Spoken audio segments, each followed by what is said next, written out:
Chapter 17, The Law of the Harvest. Our life is like a garden. We reap what we sow. Every word we speak, every thought we think, and every choice we make is a seed for creating our future. All results in our lives are the fruits that grow from our beliefs and the choices we make because of those beliefs. We can alter our results by altering the beliefs that bear them. With the decline of local agriculture and the small family farm, vital knowledge has been lost in our culture. Specifically, we've forgotten the law of the harvest, that the harvest we experience in life is the direct result of the seeds we have planted. We live in an age of shortcuts, quick fixes, and convenience. We want what we want, and we want it now. We have very little concept of planting now to harvest later.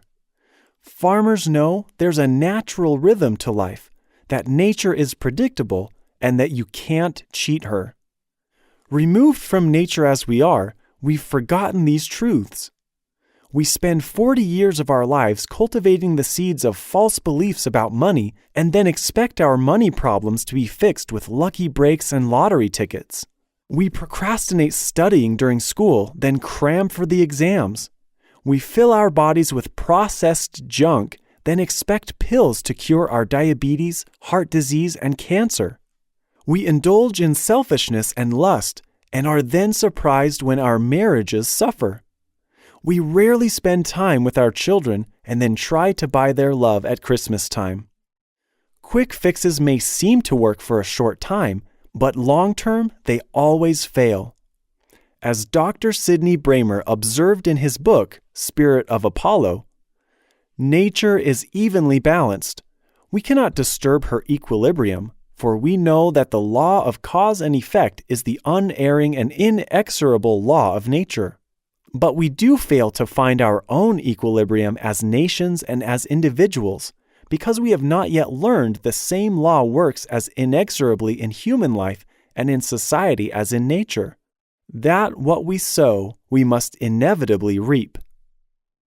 If we want to change our results and boost our harvest, we have to tune out of advertising messages and pop culture and tune into nature. The fruit we harvest is the result of the seeds we have planted and the roots we have developed. When we are frustrated with our harvest, or lack thereof, we must consider our seeds and roots. The quality and abundance of our fruit can never exceed the depth and maturity of our roots. Are your roots deep and mature enough? Are they giving your tree enough nutrients? All seeds have in their DNA a set timeline for fruition. Therefore, faith, hope, persistence, and patience are our greatest allies in our quest for abundance. In nature, all organisms bear fruit after their own kind. Plant an apple seed, and an apple tree grows. Plant a corn seed, and a corn plant grows. Likewise, human beings bear fruit after their own kind. Our fruit is the circumstances and results of our current life. The circumstances of our life now are the results of the seeds we have planted and roots we have developed in the past. The question isn't whether or not we're bearing fruit. The question is whether or not it's the fruit we want.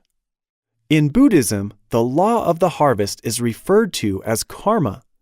Karma is defined as the universal law of cause and effect, the volition behind each action which produces favorable or unfavorable results in the future.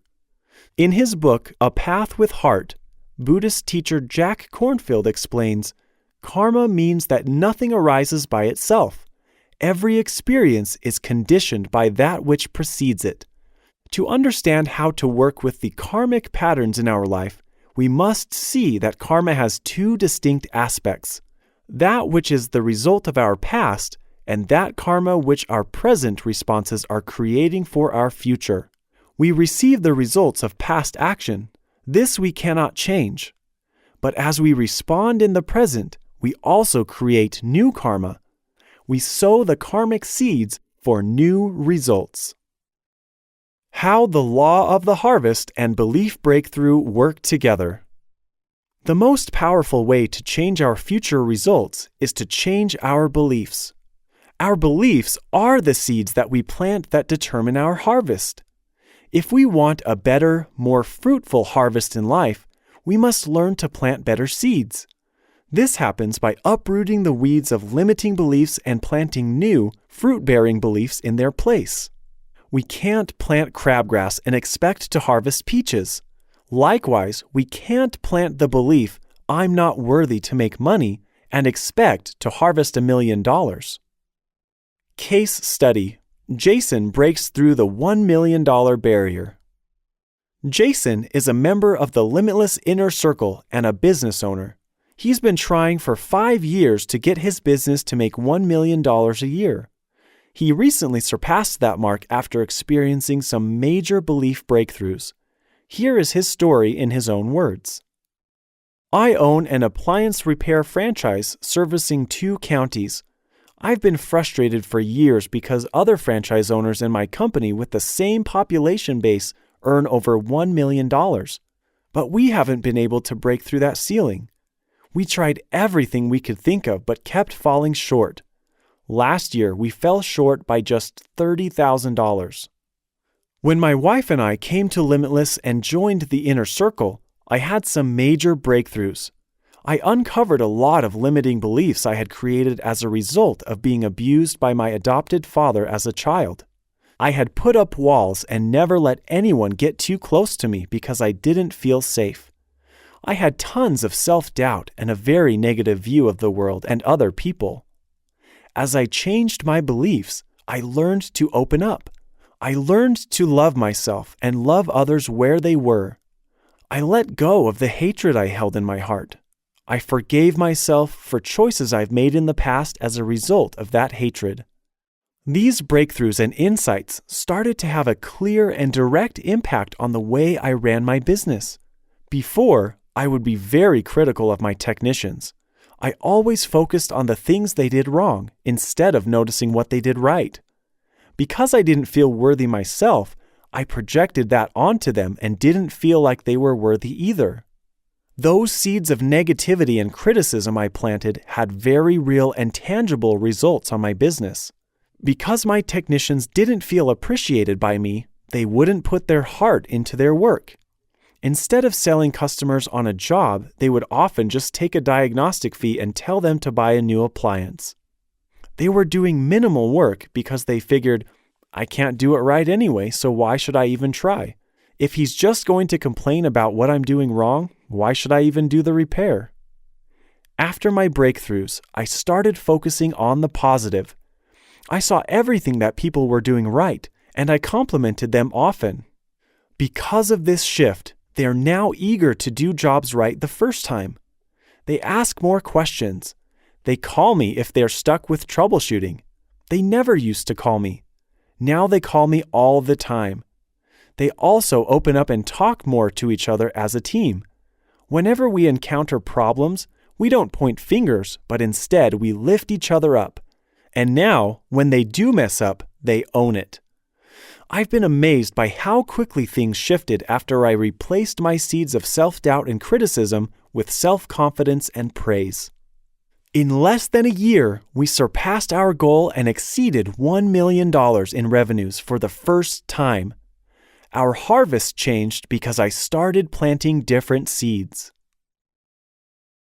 Take action and apply the law of the harvest. Consider your next creation. What results do you want to manifest that you have not yet created? Journal a list of all the beliefs, seeds, you get to choose, plant, to make your desired outcome possible with proper gestation. Write down your beliefs. Here are some selected quotes on the topic discussed in this chapter. Did you ever consider how ridiculous it would be to try to cram on a farm? To forget to plant in the spring, play all summer, and then cram in the fall to bring in the harvest? The farm is a natural system. The price must be paid and the process followed. You always reap what you sow. There is no shortcut. Stephen R. Covey. Without change, something sleeps inside us. and seldom awakens. The sleeper must awaken. Frank Herbert.